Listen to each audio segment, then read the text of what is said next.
বৃহত্তম সিলেট বিভাগের মধ্যে অন্যতম জেলা হচ্ছে মৌলভীবাজার।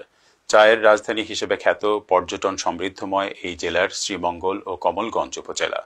চোখ জুড়ানো নয়নাভিরাম শ্রীমঙ্গল ও কমলগঞ্জ সড়কটি এই সময়ে বিচিত্র রূপ ধারণ করে আছে। শ্রীমঙ্গল ও কমলগঞ্জ উপজেলা থেকে আমাদের সহকর্মী পিন্টু দেবনাথ এর প্রতিবেদনে দেখুন বিস্তারিত। প্রাকৃতিক সৌন্দর্যে ভরপুর নান্দনিক দৃশ্যের অপরূপ লীলাভূমি মৌলভীবাজার জেলার শ্রীমঙ্গল ও কমলগঞ্জ উপজেলা। এই দুই উপজেলায় বিভিন্ন জাতিগোষ্ঠীর বসবাস এবং বৈচিত্র্যময় জীবনধারা, তাই এই দুই উপজেলায় পর্যটকদের আনাগোনা 12 মাসই লেগে থাকে। পর্যটকরা এই সড়কে সবসময় অবস্থান করেন, কখনো বৃষ্টিতে ভেজা, কখনো বা মিষ্টি রোদ।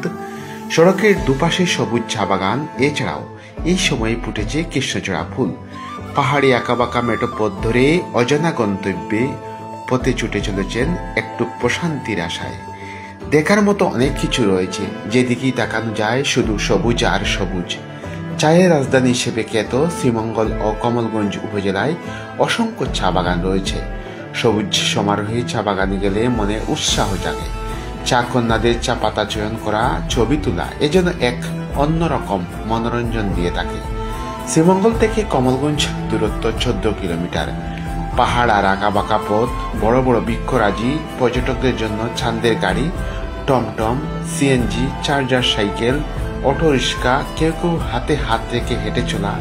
পাশে পাহাড়ি পথের ভিতর রেল লাইন, পাখির শব্দ, বন্যপ্রাণী, বানরের বিচরণ, 5 তারকা মানের হোটেল, লাউয়াছড়া জাতীয় উদ্যান সহ নানা দৃশ্য চোখে ভেসে আসবে।